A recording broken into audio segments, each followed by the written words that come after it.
क्या आपको भी जीओसी के आईयूपीएससी को समझने के लिए बहुत सारे नोट्स पढ़ने होते हैं, फिर भी हम क्या करते हैं उसे भूल जाते हैं। तो आज हम क्या करेंगे, शॉर्ट में एकदम से जनरल ऑर्गेनिक केमिस्ट्री में जो आईयूपीएससी है उसको समझेंगे। अब क्या होता है, जो हमारी आईयूपीएससी होती है हम उसे सिर्फ 4 रूल से समझेंगे, मतलब कि अगर हमें 4 रूल आ गए तो पूरी की पूरी आईयूपीएससी इजीली हमें आ जाएगी। जो हमारा इसमें आईयूपीएससी, सबसे पहले तो हम क्या करते हैं, आईयूपीएससी का एक फॉर्मूला होता है। अब वो फॉर्मूला क्या होता है, फॉर्मूला होता है, अब वो जो फॉर्मूला होता है उसमें क्या होता है, प्रीफिक्स होता है, वर्ड रूट होता है, प्राइमरी सफिक्स और सेकेंडरी सफिक्स होते हैं, ठीक है। अब इसके अंदर जो कंपल्सरी होता है वो वर्ड रूट और प्राइमरी सफिक्स क्या होते हैं, हमारे कंपल्सरी माने जाते हैं। अब जो हमारी वर्ड रूट होती है वो क्या होती है, नंबर ऑफ कार्बन चेन होती है। नंबर ऑफ कार्बन चेन में क्या होता है, एक कार्बन को मैथ, 2 को है, 3 को प्रोप, ब्यूट, 5 को पेंट, 6 को हेक्स, 7 को हेक्ट, ऑक, नॉट, डेक, ये हर किसी बच्चे को क्या होती है, नॉर्मली याद ही होती है। अब इसके बाद क्या आता है, हमारा जो प्राइमरी सफिक्स होता है, प्राइमरी सफिक्स में क्या होता है, एल्केन, एल्कीन और एल्काइन आता है। सिंगल बॉन्ड है तो एन लगेगा, डबल बॉन्ड है तो इन लगेगा, और ट्रिपल बॉन्ड है तो आइन लगेगा। ओके, हमें कैसे पता चलेगा कि प्रीफिक्स को और सफिक्स को किस तरीके से लगाना है, मतलब कि प्रीफिक्स और जो सेकेंडरी सफिक्स है उसको हम किस तरीके से अरेंज करेंगे। जो हमारा सेकेंडरी सफिक्स होता है ओनली फंक्शनल ग्रुप प्रेजेंट होता है, सेकेंडरी सफिक्स में खाली फंक्शनल ग्रुप प्रेजेंट होते हैं। और जो हमारा प्राइमरी सफिक्स होता है उसमें क्या होते हैं, इन, एन और आइन होते हैं। इसमें से हम क्या करेंगे, ई को हटाकर वहां पे जो भी चीज है उसको जोड़ देंगे। लेट्स सपोज हमारे पास क्या है, 2 कार्बन के साथ OH ग्रुप लगा हुआ है, अल्कोहल लगा हुआ है। नॉर्मली इसे क्या बोलते हैं, 2 कार्बन को इथेन बोलते हैं। इस इथेन का ये ई हटाकर वहां पर हम OL को जोड़ देंगे तो ये क्या बन जाएगा, हमारा इथेनॉल बन जाएगा, ठीक है।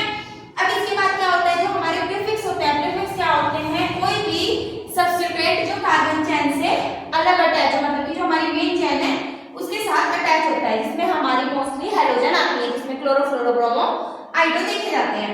अब हमारे जो वो 4 रूल है उसमें से पहला रूल क्या है, सबसे पहले हमें क्या देखना है, लॉन्गेस्ट कंटीन्यूअस चेन देखने की, जो हमारी सबसे लंबी कार्बन की चेन होगी हमें उसे ही देखना है। अब जैसे कि ये है 1 2 3 4 5, अगर हम यहाँ से देखें 1 2 3 4 5 6 7, तो सबसे लंबी चेन होगी कौन सी होगी, हमारी ये वाली होगी, ठीक है। अब हमारा जो रूल नंबर सेकंड है वो क्या है, number of according to the position of substituent, मतलब कि जिधर से सब्स्टिट्यूएंट की पोजीशन पास पड़ेगी उधर से हमें क्या करनी है, कार्बन चेन की नंबरिंग करनी है। अब जैसे कि ये 2 है, दोनों सेम सेम है, इधर से 1 2 3 4 5 6, इधर से 1 2। अब ये वाली करेक्ट इसलिए क्योंकि ये सब्स्टिट्यूएंट की जो पोजीशन है वो पास पड़ रही है। रूल नंबर 3 क्या है, लोएस्ट सेट ऑफ लोकेंट, जिधर से लोएस्ट सेट पड़ेगा लोकेंट का। लेट्स सपोज हमने 2 चेन ली, हमने इनकी नंबरिंग डाली, जो पहले वाला है 3 पोजीशन पे सब्स्टिट्यूएंट है, 4th पोजीशन पे और एक 6th पोजीशन पे, टोटल करा तो हमें इसका 13 आया।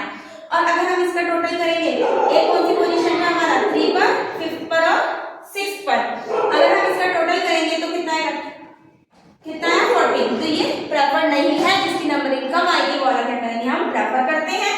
इफ अगर सेम सब्स्टिट्यूएंट जुड़े हुए हैं, डाई ट्राई टेट्रा एक्सेट्रा कुछ भी लगा सकते हैं। अल्फाबेटिकली ऑर्डर में भी यूज किया जाता है, अलग अलग है तो अल्फाबेटिकली हम विद नंबर, जिस नंबर पे जो उनसे पे भी वो जुड़ा हुआ है उसके अकॉर्डिंग लिखते हैं। अब हमारा जो रूल नंबर 4 है, इफ कार्बन हमारे पास क्या है, फंक्शनल ग्रुप प्रेजेंट होते हैं, वही क्या होते हैं, हमारे सेकेंडरी सफिक्स होता है, remove the E, primary suffix से हम ई को क्या करते हैं, रिमूव करते हैं और सेकेंडरी सफिक्स के साथ ई उसको जोड़ देते हैं। अब ये क्या है, हमारा प्रायोरिटी